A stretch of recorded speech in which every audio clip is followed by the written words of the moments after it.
तो चलिए प्रिय भक्तगण, आज हम आपको एक कथा का श्रवण करा रही हूँ जो सुनने मात्र से आपके जीवन में सुख, संपत्ति और धन की वर्षा होगी। तो चलिए कथा को प्रारंभ करते हैं।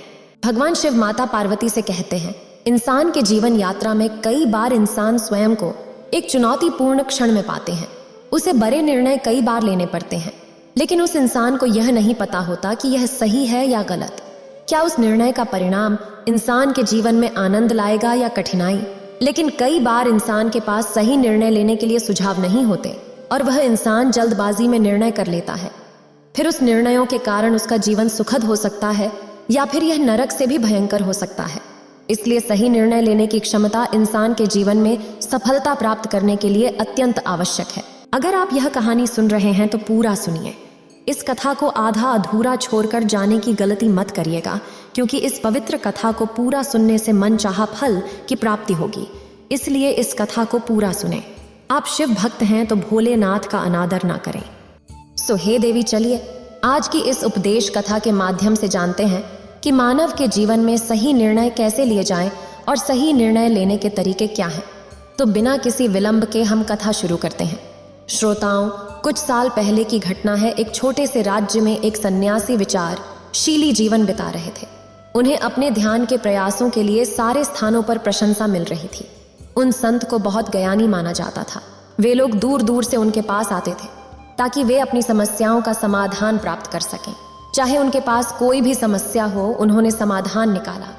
जब भी वे किसी की समस्या सुनते तो वे उसे गहरी ध्यान से सुनते, समझते, उसमें विश्लेषण करते और फिर कुछ समय के लिए अपनी आंखें बंद करते हैं, समस्या के बारे में ध्यान केंद्रित करते हैं और उसके बाद उसका समाधान प्रदान करते हैं। ऐसे में कोई भी व्यक्ति उनके बारे में केवल यही सोच सकता था कि शायद इन साधुओं के पास कोई ऐसी अद्वितीय शक्तियां हैं जिससे ये समाधान प्राप्त होते हैं और इसके बाद हमें यह समाधान दिखाया जाता है। एक दिन एक युवक ने इन साधुओं से यह सवाल किया कि क्या आपके पास ऐसी कोई चमत्कारी शक्तियां हैं जिस कारण आप हमारी समस्याओं को समझते हैं, या यदि आप में ऐसी कोई दिव्य दृष्टि है जिससे आप हमारी समस्याओं का समाधान निकाल सकते हैं, हम आपके ऋणी हैं। उस युवक ने यह कहते हुए साधु ने महसूस किया कि वह हंस रहे हैं, लेकिन उन्होंने किसी तरह का जवाब नहीं दिया। कुछ दिनों बाद राज्य में एक अजीब सी घटना हुई, जहां एक बुढ़िया औरत जो अकेले रहती थी अपने घर में रह रही थी। राज्य से 4 मित्र अपने घर की ओर बढ़ रहे थे जो पैसा कमाने के लिए अन्य नगर में जा रहे थे। ये घटना बहुत पुरानी है, जब यातायात साधन नहीं थे और लोग पैदल यात्रा करते थे। उन चारों ने अपना सामान एक साथ रखा था जिसमें उनकी सारी कमाई थी। उनमें से एक ने कहा, मित्रों, अगर हम अपना सामान अलग अलग रखेंगे तो हमारा माल चोरी हो सकता है। क्यों नहीं हम सब मिलकर अपनी कमाई को एक साथ रखें ताकि हम सभी सतर्क रहें और हमारा संपत्ति सुरक्षित रहे। तीनों मित्रों ने उस युवक की सलाह सुनी और उन्होंने अपना सामान एक साथ रख दिया ताकि वे सभी आगे बढ़ सकें। समय बीता और रात हो रही थी जब उन्हें रास्ते में एक घर दिखा जहां पर एक बूढ़ी औरत रहा करती थी। रात्रि का मेघ भी हो चुका था और उन चारों मित्रों को रात रुकने के लिए कोई ना कोई जगह की आवश्यकता भी थी। ऐसे में उन चारों ने मिलकर यह योजना बनाई कि वे लोग आज रात इसी घर में ठहरेंगे। इसलिए वे चारों लोग उस घर की ओर आगे बढ़ते हैं। उस घर का दरवाजा खटखटाते हैं। तभी सामने से एक बूढ़ी औरत दरवाजा खोलती है और उन चारों मित्रों में से एक मित्र हाथ जोड़कर उस बूढ़ी औरत से कहता है, माता जी, हम अपने गांव की ओर जा रहे थे, लेकिन यहाँ रास्ते में ही रात हो गई और अब हम इतनी रात में सफर नहीं कर सकते। इसलिए हमारी आपसे विनती है कि हम आपके यहाँ पर एक रात रुकना चाहते हैं। सुबह होते ही हम यहाँ से चले जाएंगे। उस बूढ़ी औरत ने काफी देर सोच विचार किया और उसके बाद वह बूढ़ी औरत कहती है, ठीक है, तुम सभी आज रात के लिए यहाँ पर रुक सकते हो। मुझे कोई दिक्कत नहीं, मैं खाना बनाने जा रही हूँ। कहो तो तुम लोगों के लिए भी बना दूँ। उन चारों ने सहमति जताते हुए कहा, हाँ बिल्कुल। उसके बाद उन चारों मित्रों ने धन की पोटली उस बूढ़ी औरत को थमा दी और कहा, माता जी, इस पोटली में हमारे साल भर की कमाई है। हम चारों ने अब तक का अपना सारा कमाया हुआ धन इसी पोटली में रखा है और अब हम इसे आपको सौंपते हैं, क्योंकि यह हम चारों से ज्यादा आपके पास सुरक्षित होगा। हम बस इतना चाहते हैं कि यदि हम चारों में से कोई एक व्यक्ति से लेने आए तो आप इस पोटली को उसे मत देना जब तक कि हम चारों एक साथ इस पोटली को लेने ना आए। तभी वह बूढ़ी औरत कहती है, ठीक है बेटा, यदि तुम चारों एक साथ आओगे तभी मैं इस पोटली को आपको सौंपेंगी। और वैसे भी आप लोग तो सुबह यहाँ से चले जाने वाले हैं। मैं आपको सुबह ही यह पोटली थमा दूंगी, वह धन की पोटली। उस बूढ़ी औरत को थमाकर चारों मित्र निश्चिंत हो जाते हैं कि अब उनका धन सुरक्षित है और वे लोग खाना खाकर सो जाते हैं। अगली सुबह जब वह चारों उठते हैं तो सभी लोग अपनी आगे की यात्रा के लिए तैयारियां शुरू कर देते हैं। उन चारों नौजवानों में से एक नौजवान थोड़ा सा वांछित था। वह अपने उन तीनों मित्रों से कहता है, भाइयों, इस वृद्ध औरत ने हमारी रात भर देखभाल की है, हमें अच्छा भोजन दिया, सोने के लिए अच्छी जगह दी, रात भर यहाँ सर छुपाने के लिए एक अच्छा आवाज दिया, और हमने अब तक उसके कुछ नहीं किया। वह वृद्ध औरत अकेले ही खेतों में काम कर रही है। क्या हम सभी यहाँ से जाने से पहले इस वृद्ध औरत की सहायता नहीं कर सकते? उस वांछित युवा ने मन ही मन यह योजना बना ली थी कि वह किसी तरह से भी उस वृद्धा से पोटली हासिल करके ही रहेगा। बाकी के तीनों मित्र उसकी बातों में आ जाते हैं और वे सभी मिलकर उस वृद्धा की मदद करने अर्थात खेतों में काम करने के लिए चल पड़ते हैं। वे सभी मिलकर खेतों का काम कर ही रहे थे कि तभी वह वांछित युवा अपने बाकी तीनों मित्रों से कहता है, मित्र, मुझे जोरों की प्यास लग गई है, मैं जरा उस वृद्ध औरत से पानी मांग कर लाता हूँ। वह बाकी मित्र भी अब काफी थक चुके थे, उन्हें भी जोरों की प्यास लगी थी, इसलिए वह तीनों मित्र उसे वहां से जाने की अनुमति दे देते हैं। जैसे ही वह वांछित युवा उस वृद्ध औरत के पास पहुंचता है, वह उस वृद्ध औरत से कहता है, माता जी, अब हम यहाँ से जा रहे हैं, कृपया करके हमारे धन की पोटली हमें वापस दे दे। इस पर वह वृद्ध औरत कहती है, नहीं नहीं, जब तक तुम चारों एक साथ ना हो तब तक मैं वह पोटली किसी को नहीं दे सकती। तुम्ही ने तो कहा था कि जब तक हम चारों एक साथ ना हो तब तक यह पोटली किसी को नहीं देनी है। तभी वह वांछित युवा उन तीनों की तरफ इशारा करते हुए कहता, हे लाओ। उन तीनों ने सोचा कि हमारा मित्र हमारे लिए पानी लाना चाहता है, इसलिए वह हमसे आ गया मांग रहा है। तभी उन तीनों मित्रों ने इशारे में उस युवक से कहा, हाँ हाँ ठीक है, ले आओ। यह देख उस वृद्धा को यह लगने लगा कि अब यह चारों यहाँ से जा रहे हैं और यह अपनी पोटली मांग रहे हैं। इसलिए उस बुढ़िया ने वह पोटली उस बदमाश के हाथों में रख दी और वह बदमाश उस पोटली को लेकर वहां से चला गया और बाकी के तीनों दोस्त अपने खेत के काम में व्यस्त हो जाते हैं। कुछ देर के बाद जब वह तीनों खेत का काम करके वापस लौटते हैं और बुढ़िया से कहते हैं, माता जी, हमारा दोस्त जो यहाँ पानी पीने आया था वह कहाँ गया?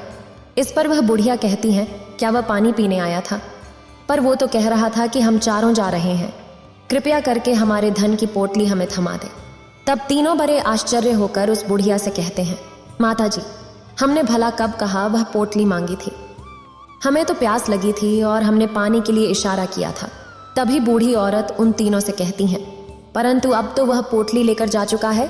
तभी वह तीनों दोस्त सर पकड़कर रोने लगते हैं और कहते हैं, माता जी, उसमें हमारा सारा कमाया हुआ धन था जो वह अकेले लेकर भाग चुका है।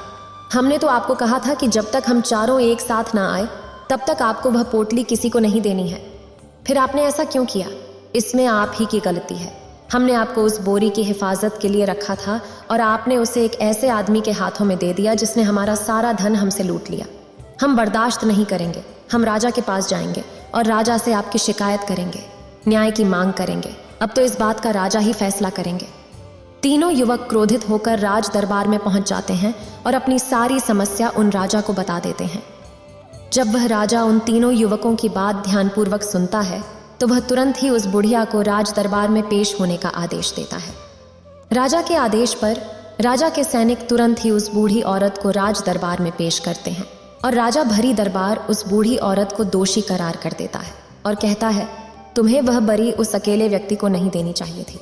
जब उन्होंने तुमसे कहा था कि जब तक वह चारों एक साथ उस बोरी को लेने ना आए तब तक तुम्हें वह धन किसी को नहीं देना चाहिए था।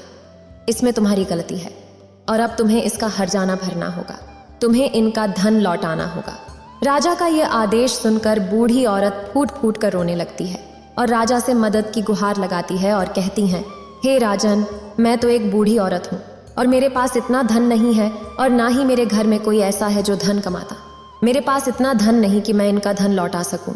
मैं तो अकेली हूँ, बेसहारा हूँ, कृपा करके मुझ पर रहम करें। लेकिन सम्राट उस बूढ़ी महिला की एक शब्द भी नहीं सुनता। वह बूढ़ी महिला रोते हुए अपने घर की ओर जा रही थी। वह सोच रही थी कि आखिर मैं इतना धन कहाँ से लाऊं? मैं कैसे उन लोगों का धन लौटा सकती हूँ? मेरे पास इतना धन नहीं है। मैं क्या करूँ, कैसे करूँ, कहाँ से लाऊं इतना धन? यदि मैंने उनका धन नहीं लौटाया तो मुझे सम्राट मार डालेगा। वैसे भी मेरी ही गलती है।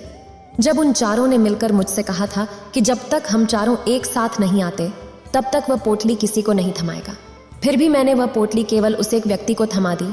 इसमें गलती तो मेरी ही है। वह रोते रोते ये सोचते हुए अपने घर की ओर जा रही थी।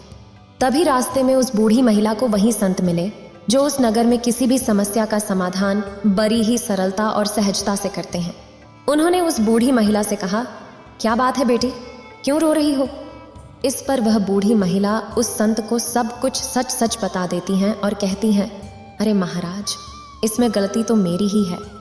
उन चारों ने तो पहले ही कहा था कि जब तक विचारों एक साथ नहीं आते तब तक वह पोटली मुझे किसी को नहीं देगा। लेकिन मेरी बुद्धि मारी गई थी जो मैंने वह पोटली केवल एक व्यक्ति को थमा दी और उसका सारा धन लेकर वहां से भाग गया। लेकिन अब मुझे यह समझ नहीं आ रहा कि मैं वह सारा धन कहाँ से लाऊं, कैसे जुटाऊं। मेरे पास इतना धन नहीं है और सम्राट ने तो आदेश भी दे दिया है कि मुझे उनका धन लौटाना ही पड़ेगा। लेकिन मैं यह समझ नहीं पा रही कि इतना सारा धन मैं कहाँ से लाऊंगी।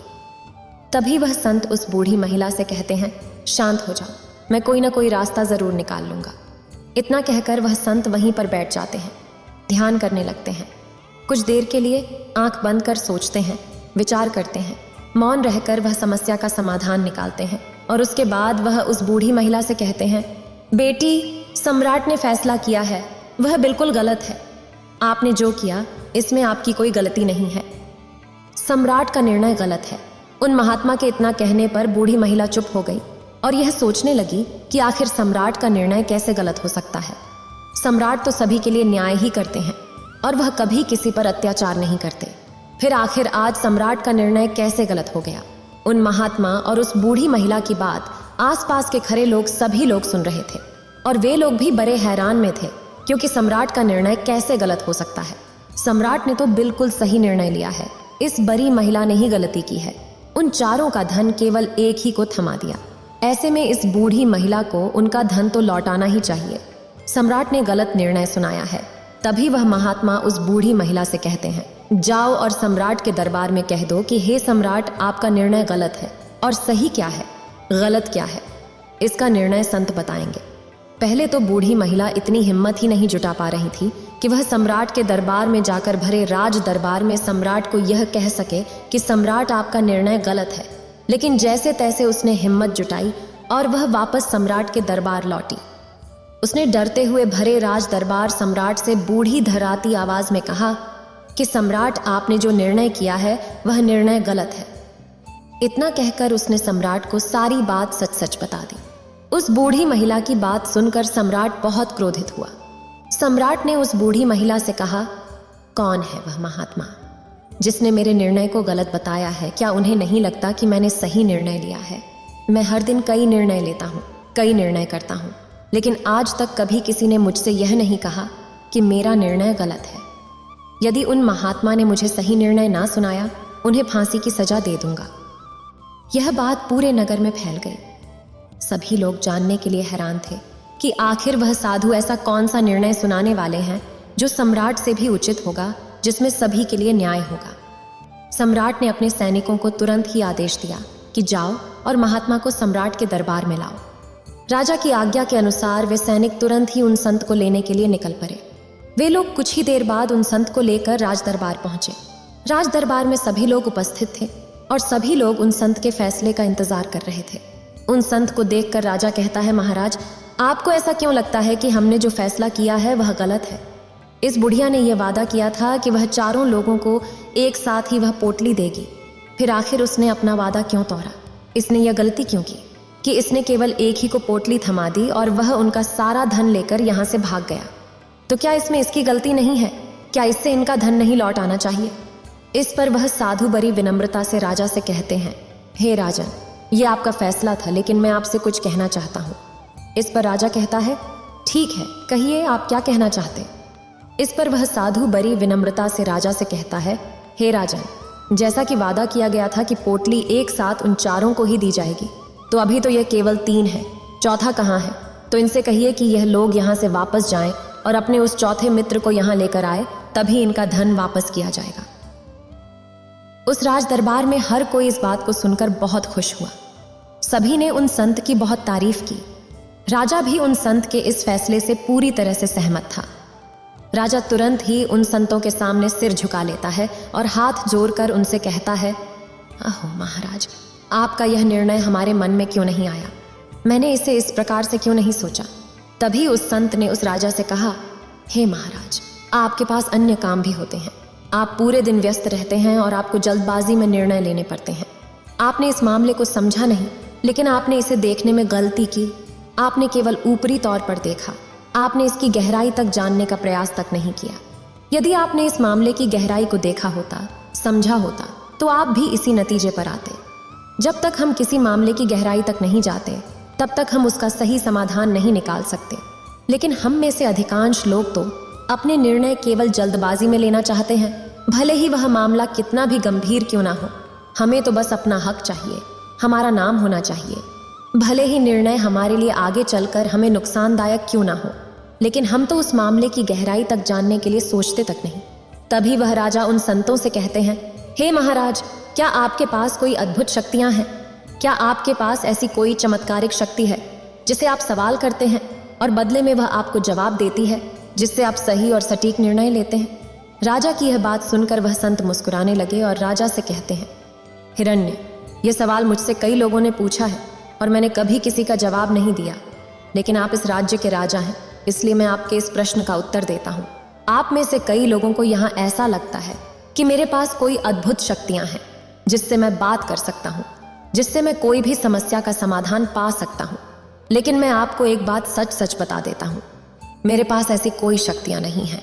मैं तो केवल हर मामले की बड़े पैमाने पर सोचता हूँ, उस बात पर विचार करता हूँ, और जब मैं विचार करता हूँ तो मेरे सामने कई सारे समाधान आते हैं, और जो समाधान मेरे सामने आते हैं मैं उन पर भी विचार करता हूँ, उनके बारे में भी बड़े पैमाने पर जाता हूँ। और जब मुझे लगता है कि इस समस्या का समाधान यही होना चाहिए, तभी मैं समाधान उस व्यक्ति को देता हूँ ताकि वह अपनी समस्या का समाधान कर सके। अब आप ही सोचिए, आप जल्दबाजी में यह फैसला लेकर इस बुढ़िया का जीवन पूरी तरह से बर्बाद कर देते। हमारा पूरा जीवन केवल एक फैसले पर निर्भर करता है।